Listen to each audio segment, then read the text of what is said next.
Este programa está sendo produzido pela Lei de Incentivo à Cultura PROAC. Olá pessoal, Conexão Verde está no ar. Começamos mais um programa do Conexão Verde falando de ciência, tecnologia, meio ambiente, principalmente aqui da nossa região, Cubatão e Baixada Santista.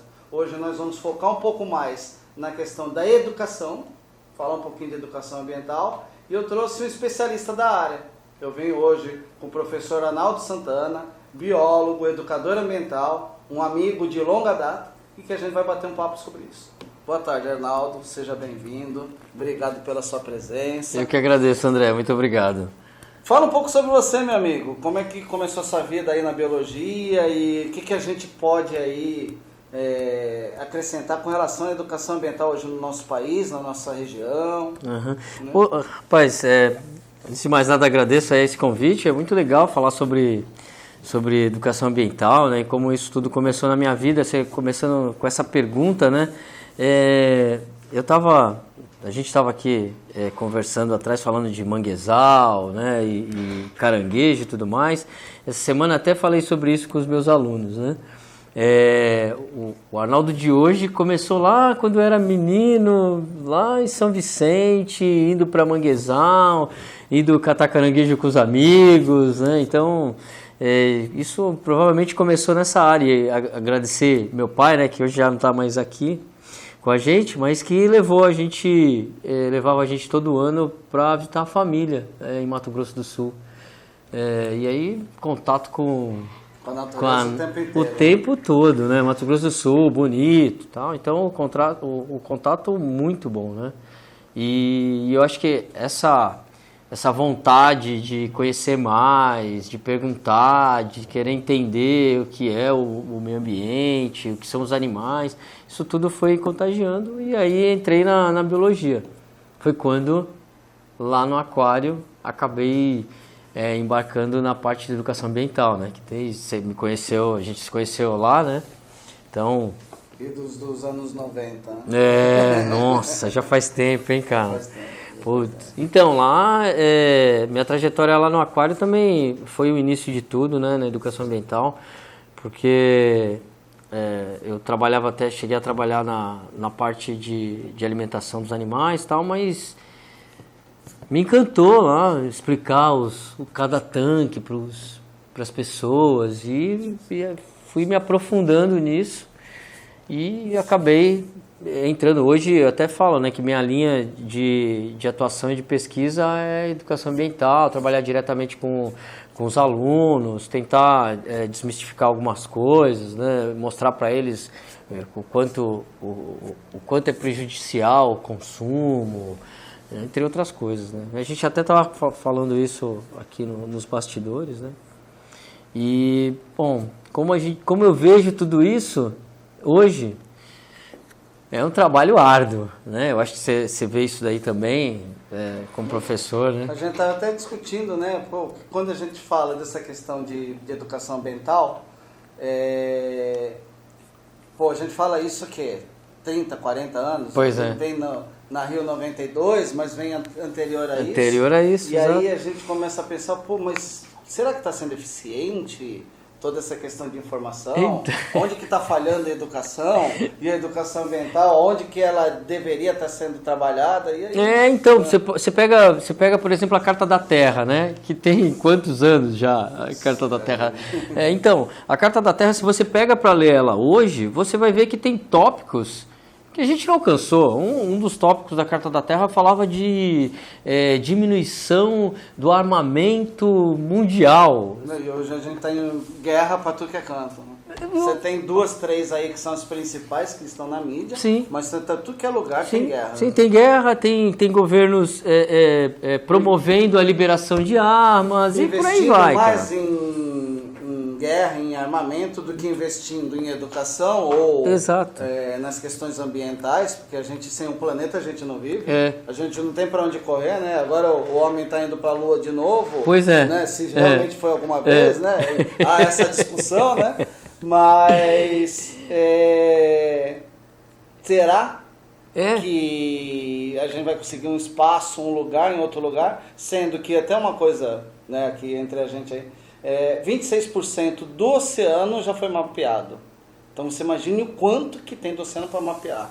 E muito pouco, né? É muito 10% do oceano. Você mapeou essa questão de profundidade, essas coisas, mas o que a gente sabe sobre os oceanos? E é muito pouco. E aí vem ver esse questionamento, né? E a educação ambiental nisso tudo? Bom, a educação ambiental é um trabalho... Sempre foi, né? Eu acho que desde a década de 70, quando o termo, né, educação ambiental surgiu, você tem um caminho árduo ainda. Infelizmente, depois de décadas, ainda estamos nessa pegada aí de tentar educar as pessoas, fazer entender sobre consumo, desenvolvimento, o próprio desenvolvimento sustentável, que é questionável, se ele funciona ou se ele não funciona.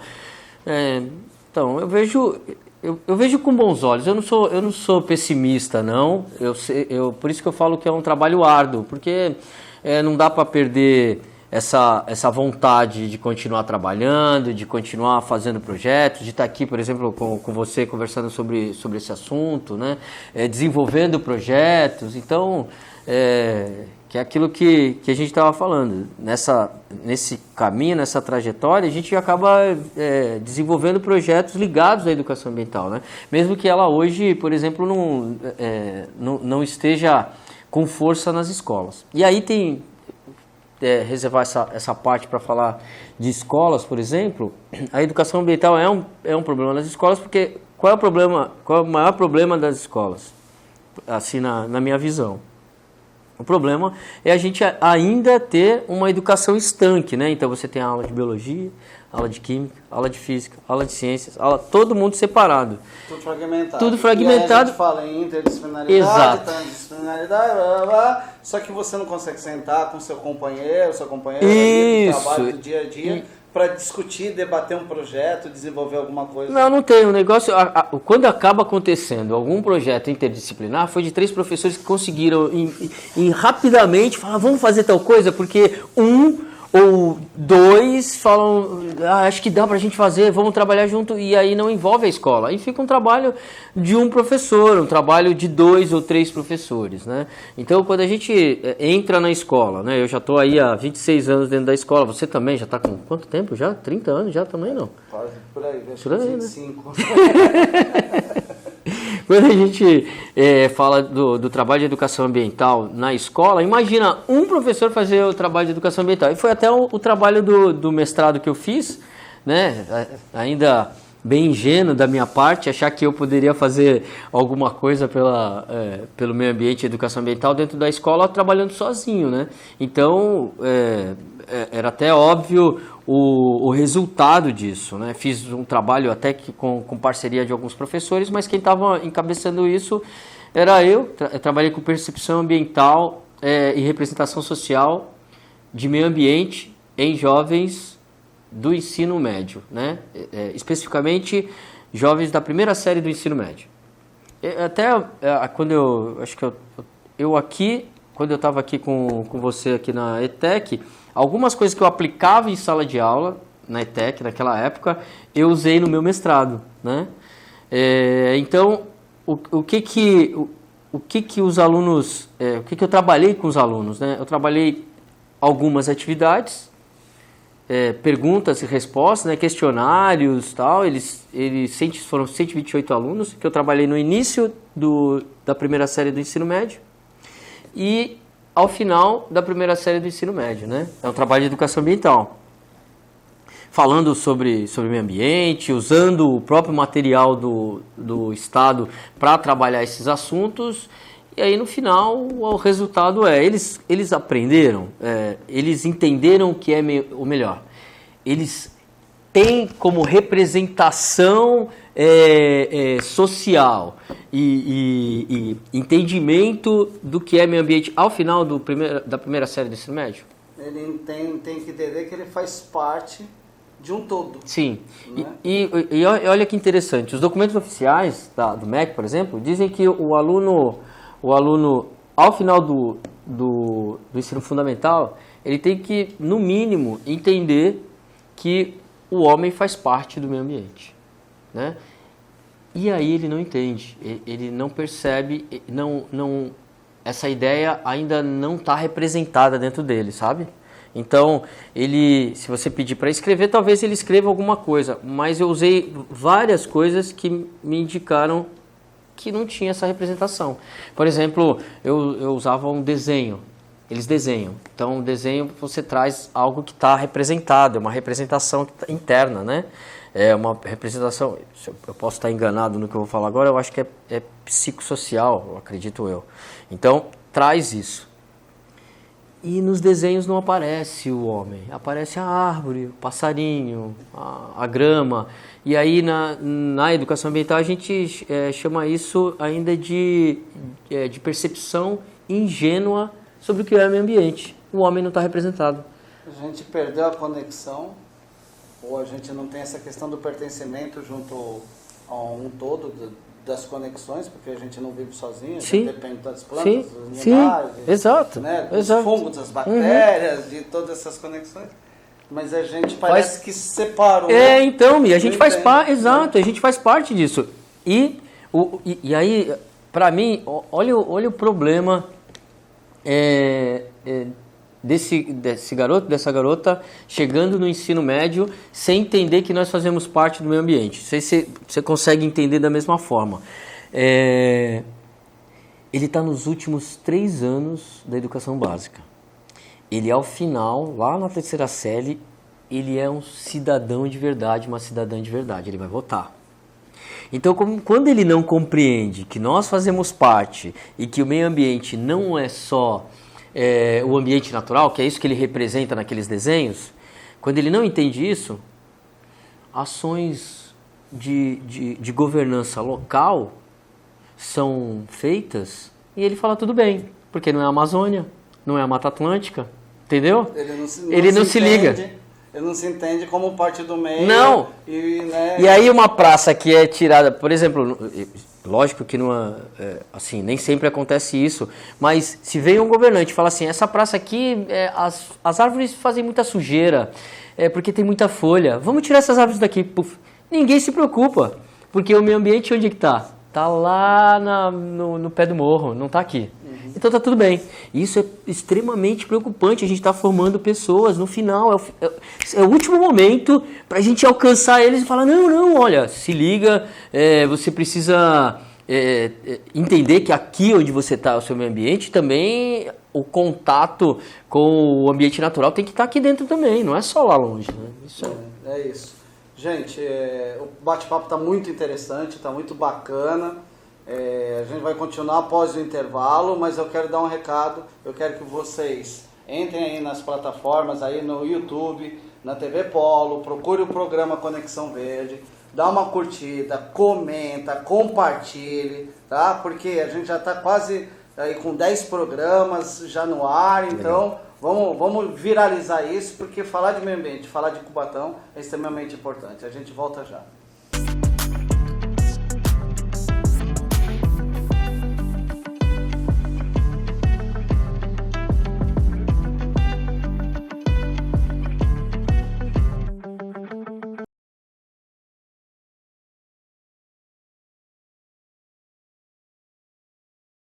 Conexão Verde está de volta. Nós estamos hoje no programa Conexão Verde conversando com o professor Arnaldo Santana, biólogo, educador ambiental. É um cara que tem uma trajetória aqui na região, de longa data, já teve até uma instituição, o Ecosfera, né, uma ONG que batalhou muito pela questão da educação ambiental. A Ecosfera, ela me lembra aí, começou em Itaém, Santos, como é que foi? Isso aí, em que ano foi isso? Mas, então, a Ecosfera, cara, na verdade, não foi uma ONG, na verdade, foi uma empresa, né? Que eu acabei criando com 2 amigas da biologia, que você conhece, que foi a Lu e a Cláudia. Mas antes em Itanhaém, né, que foi eu acho que foi a trajetória aí para acabar criando a Ecosfera, a gente teve lá o projeto Água Viva. É verdade. Itanhaém. Você lembra disso, né? Com a Ana Paula. Isso, Ana Paula, o Doti. Isso, lembra? O Doti virou cinegrafista lá no Sul, então, né? Cara. O Detinho era presidente lá, e mais uma galera da biologia tal, bem atuante em Itaém. Eu tava confundindo a Ecosfera, mas Água Viva primeiro. Primeiro o projeto Água Viva, aí a Ângela, quem mais? O Tiago, então tinha uma galera de geografia. Cara, era um grupo tão bacana, tão gostoso de trabalhar com aquele grupo. Caramba, tinha as brigas também, né? A gente brigava bastante, sempre tem. Grupo grande. Mas era todo mundo engajado nessa questão ambiental, né, de educação ambiental. A gente fez trabalhos na escola, fizemos trabalho para a prefeitura, fizemos, como é que chamava o projeto? Projeto Ecopraia, se eu não me engano. Que a gente trazia os organismos vivos para a população ver. Era um museu a céu aberto. Né? Mais as outras atividades de educação ambiental que a gente praticava com os turistas na época no verão. Acho que fizemos por 2 verões. A gente percebe que as pessoas não conhecem nada. Exato. E aquela velha frase, né? Conhecer para preservar, acho que é extremamente importante. Sim. Porque as pessoas, não conhecem nada, né? Não entende a relação. Tem um bichinho aí, que nem bolacha do mar na praia, o pessoal pisa, deixa aí conchinha. Né? A bolacha do Qual mar que é a importância que quebra para ver a estrelinha dentro, né? Matou o bicho e tá vendo os órgãos do animal, né? Então, pois é. Aí a gente trabalhava isso, foi muito importante, porque é isso, né? Quem não conhece não protege. Né? Então, essa era uma coisa que eu aprendi na época de aquário lá com o Paulo, né? Saudoso Paulo de Tarso. Saudoso Paulo de Tarso. Que falava isso. Por que o aquário, né? Às vezes tinha a pergunta, mas por que o aquário? Os bichos estão presos, por quê?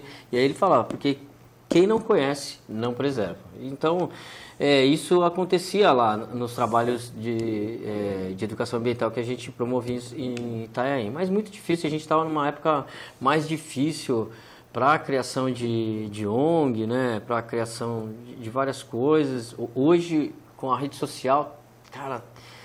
Nossa, eu fico imaginando se a gente naquela época tivesse o que tem hoje de rede social. Caraca, a gente ia voar. Tem que ver se a gente teria a mesma pegada que os jovens têm de hoje em dia, né? Porque o que você vê é TikTok, né? Fazer aquelas coisas não é para qualquer um, não, né? Eu acho que o pessoal já passou disso, né? Não nasceu com essa vibração das redes sociais. Mas, cara, eu tenho quase certeza que se tivesse pelo menos o que a gente viu, né? Mesmo você, quando tinha lá o CEMAN. O Centro de Estudos em Cáries de Mamíferos Marinhos. O que vocês fizeram de trabalho com o CEMAN foi fantástico, cara. Essa semana eu estava conversando com um professor, ele até brincou, olha, digitalizaram todos os jornais, tem um monte de jornal, me mandou o link. E a gente começou a fuçar, cara, o que tem de matéria nossa, final dos anos 90, início de 2000, de encalhe de mamífero aqui na região. Então, vocês fizeram um trabalho impressionante. Mas então, aí depois disso tudo, depois do projeto Água Viva, veio aí a ideia da Ecosfera, né? Que é trabalhar a mesma pegada com alunos, né? Então a gente apontou para as escolas. Então a gente acabou levando isso para as escolas da região e de outras regiões também, porque a gente recebia escolas de São Paulo, né? E levava para o Guarujá, levava para Itaquitanduva, aqui em Cubatão, cheguei a fazer com um grupo em Cubatão aqui no Perequê. Então foi um tempo bastante bacana, bastante produtivo. A gente trabalhou, deu cursos e palestras nos simpósios de biologia no Santa Cecília, quando aconteciam lá os simpósios. Então foi fantástico. Muita coisa aconteceu nos últimos 30 anos aqui na Baixada Santista. A gente sabe que tem ainda muita coisa acontecendo. Você falou aí da importância de levar trabalho de educação ambiental para as escolas. Sim. Que às vezes a escola não tem, né, essa pegada, ou não consegue desenvolver bem essa questão dos projetos. Hoje a gente vê muito projeto chegando nas escolas, por exemplo, do Maré de Ciência, com as escolas azuis, trazendo currículo azul, né? A gente tem aqui em Cubatão um projeto extremamente importante, vinculado à USP, que é o CPEMA, Sim. Centro de Pesquisas Nossa, fantástico. Ambientais aqui de Cubatão. Tem um projeto lá, o CAP, né? Que é o Centro de agora deu branco, mas é Centro de Aprendiz Pesquisador, alguma coisa assim, que o pessoal de São Vicente e Cubatão tem visitado muito e faz um trabalho sensacional ali. Eu adoro lá, a professora doutora Marcela Feges, a gente vai visitar lá, nós vamos visitar. Vocês fiquem espertos aí, Legal. em algum episódio a gente vai estar lá, Pode me acompanhando chamar, todo o trabalho de educação ambiental que é trabalhado, que é feito aqui em Cubatão. Isso é extremamente importante, porque o que o CPEMA faz junto às escolas, junto ao poder público, né? Sim. E até as escolas particulares e públicas, aí, isso é extremamente importante para a população. Né? Então é desde pequenininho que a gente tem que aprender o que é correto. Sim. Né? E ter essa questão do pertencimento, entender, Sim. né? Eu tava aqui, você estava falando, eu estava lembrando de algumas reuniões importantes que aconteceram aqui em Cubatão, ainda na década de 90. Né? Tivemos algumas reuniões aqui na... como é que é? Aqui é uma empresa aqui atrás, que tem, putz, eu não sei, eu acho que é de energia, uma empresa de energia que tem aqui, antiga. Henry Borden? Exato. Teve uma reunião importantíssima aqui, isso já faz bastante tempo também. Cara, o CPEMA faz uns projetos muito legais, eu tive também participando, na época da ETEC, né, que trabalhamos juntos. Então, assim, eu acho que Cubatão sempre está aparecendo aí. Embora a gente fica naquele ciclo Santos, né? Acha que acontece tudo, mas aqui também tem várias... Tem muita coisa acontecendo. Tá. Mas eu quero aproveitar, porque a gente comentou, fala de educação ambiental, fala o tempo inteiro de educação ambiental, mas a gente tem que entender que isso aí são políticas públicas, Sim, né? Isso exato. tem uma legislação. Isso você falou da década de 70, quando fala lá atrás, né? Isso foi encontro internacional, né? Os encontros de educação, de meio ambiente. Né? E a gente tem legislações próprias, né, com relação a isso. Né? Tem a Política Nacional de Meio Ambiente, o PNEA, né, que trabalha isso, embora é o que a gente estava conversando ali outra hora, embora a gente tenha isso, tem uma Política Nacional de Educação Ambiental, ela ainda engatinha, né? A gente estava até falando sobre isso antes. Por exemplo, hoje, quando a gente fala de educação ambiental a nível federal e com a BNCC, né, que é a Base Nacional Comum Curricular, que é agora de 2018, o termo educação ambiental não aparece, quer dizer, ele aparece no documento uma vez, se eu não me engano, na introdução do documento, né? Um documento de 500 páginas. Então, mas a educação ambiental está lá? Ela está lá, ok, não está tão explícita assim, né? Você vai fazer um trabalho de educação ambiental e até faz parte da educação ambiental. E até eu lembrei de uma coisa que eu falava sempre, um dia... A gente não vai, talvez, o sonho sendo realizado de mais ou menos, né? Não é bem o que eu queria. Cuidado com o que a gente deseja, né? Eu falava assim, há um tempo atrás, um dia a gente não vai falar mais educação ambiental, porque vai estar tão internalizado as questões ambientais com a gente, que será apenas educação. A BNCC vem nessa ideia da educação ambiental estar de forma interdisciplinar, transdisciplinar, participando da escola como um todo. Mas é aquilo que a gente estava comentando antes do intervalo, né? E aí? Ela tem essa pegada dentro da escola? Aí, só uma correção, né? Eu acho que eu falei de escola na escola geral, eu estou falando da escola pública, da escola estadual, né? Então, nessa realidade de escola pública estadual, eu digo categoricamente que não, né? A não ser trabalhos de alguns professores que acontecem com certeza. Mas uma escola inteira que trabalhe de forma interdisciplinar, pensando no ambiente, lembrando que meio ambiente não é só o ambiente natural, né? Pensando que a educação ambiental ela tem que transpor os muros da escola, né? Porque ela tem que trazer a sociedade para dentro. Não acontece e eu, se alguém conhecer, por favor, se alguém conhecer uma escola que faça isso de forma entre em contato comigo, me mostra a escola, eu vou querer visitar essa escola, assim, porque é muito difícil, né? E é importante, né? É importante você trabalhar com a sociedade, com a comunidade, você sair dos muros da escola. Sim, né? Isso é fundamental para a educação ambiental. Fora, Exato. Né? Mas eu vou te falar de uma coisa, de um projeto que a gente fez uns anos atrás, que a gente ganhou até prêmio ODS aqui da Baixada Santista. Foi um projeto que saiu de dentro da escola, que foi trabalhando com esponjas, né? Porra, esponjas, né? Esse que a gente lava, usa para lavar a louça, né? Que legal. Eles puseram até em alusão a fenda do biquíni lá do Bob Esponja. Eles puseram o nome do projeto Fenda do Biquíni, porque eles estavam trabalhando com esponja e foram batendo de porta em porta. Você tem esponja, como é que você descarta, como é que você faz? E acabaram apresentando esse projeto na Agenda 2030 aqui de Cubatão. Legal. Foram para o movimento ODS Santos, né? Foram lá na Federal apresentar. Então, foi interessante, é bacana. Eles pensaram em logística reversa, acho bem interessante. Mas, por exemplo, hoje você não tem nenhum projeto relacionado mais à esponja. Porque quem tinha essa preocupação, que é a empresa que produz, hoje já não financia mais nenhum projeto, né? Então, mas esse tá o ponto, né? Assim, e aí a importância de ter um negócio da escola, porque senão ele fica com os projetos. Aí a escola funciona daquele tempo pode até abarcar toda a escola durante aquele tempo. Saiu um professor, saiu outro, os projetos acabam morrendo.